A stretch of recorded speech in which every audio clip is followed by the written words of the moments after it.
নমস্কার বন্ধুরা, আমার রান্নাঘরে আপনাদের সবাইকে স্বাগত। আজ আমার রান্নাঘরে বানানো হচ্ছে মাটন। শীতকালের মাটন বলতে পারেন, খুব কম তেল মশলা দিয়ে বানাবো আর ঝটপট বানাবো। শীতকালে রান্নাঘরে থাকতে ভাল লাগে না, সকাল থেকেই প্রচণ্ড কুয়াশা দিয়েছিল, তো সেই জন্যে রান্নাঘরে বেশিক্ষণ না থেকে অল্প স্বল্প মশলা দিয়ে মাটন বসিয়ে দাও। তবে এই মাটনটা আমি পুরোটাই বানাবো কড়াইয়ের মধ্যে, মানে দমে হবে বলতে পারেন। তো চলুন রান্নাটা শুরু করি। এখানে নিয়েছি নুন,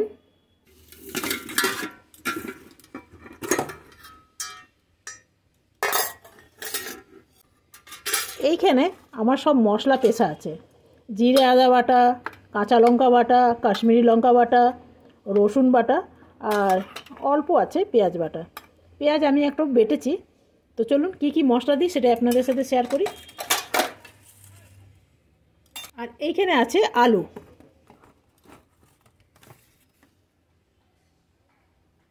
এখানে আছে আলু। আলুগুলো মধ্যেখানে আমি একটু কেটে দেবো, গোটা গোটাই আলু দেবো। আমাদের বাড়িতে কেউ আলু পছন্দ করে না, কিন্তু শীতকালের আলুটা সবাই পছন্দ করে। নতুন আলু না, একটু খেতে একটু আলাদা রকম। এরপরে কিন্তু 1-2 মাস পর কিন্তু এই আলুটা এত টেস্ট থাকবে না, একটু মিষ্টি মিষ্টি ভাব চলে আসে। এখন একটু মিষ্টি মিষ্টি ভাবটা কম থাকে।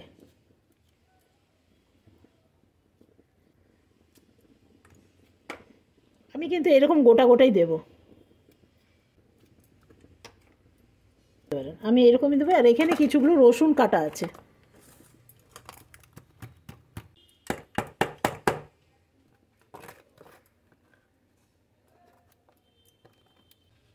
এখানে দেবো কিছুগুলো কাটা পেঁয়াজ, আর কিছুগুলো আমি ভেজে দেবো। এই যে এখানে রেখেছি, কিছুগুলো ভেজে দেবো। এটা দেবো কাশ্মীরি লঙ্কা বাটা, এটা দিলে যা সুন্দর রং আসে না। এটা রসুন আর আদা, এটা হলো কাঁচা লঙ্কা, আর এটা হলো জিরে বাটা। জিরে আর ধনে বাটা আছে, আদা বাটা দে, কেন কি রসুনের সাথে আমি আদা বেটে দিয়েছিলাম।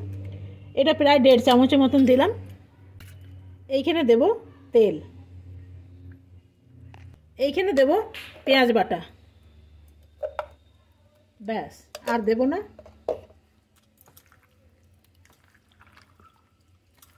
হাতে করে একটু মেখে নেব।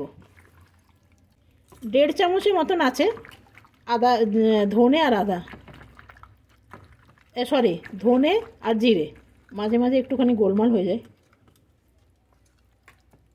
একটু দিয়ে দেবো একটু হলুদ।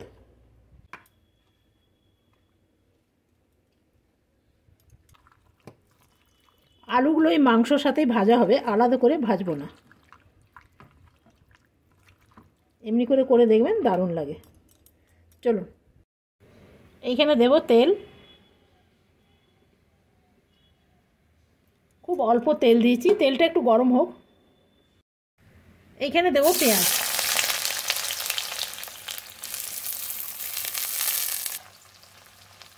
পেঁয়াজের সাথে আমি একটু কাশ্মীরি লঙ্কা ভেজে দেবো, তাহলে বেশ সুন্দর টেস্ট আসবে।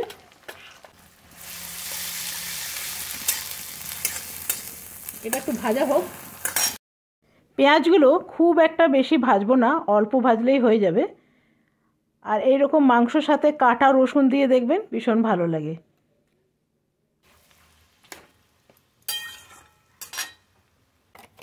দিয়ে দেবো 2টো তেজপাতা, একটু দিয়ে দেবো মশলা ধোয়া জল।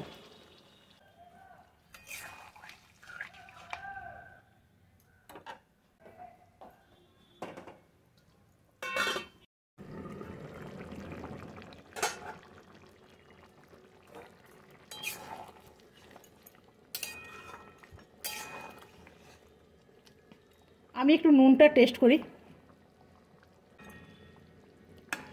এই রকম আলুগুলো দেবেন, খেতে ভালো লাগবে।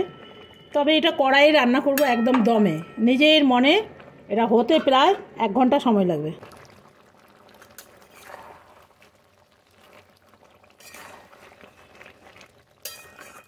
মাংসটা আমার রেডি হয়ে গেছে, আর আলুগুলোও সেদ্ধ হয়ে গেছে। এই যে আলুগুলো একদম সেদ্ধ হয়ে গেছে।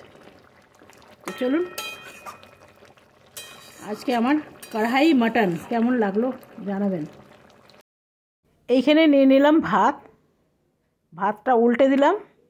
এরপরে এই বাটির মধ্যে আমি নিয়ে নেব মাংস।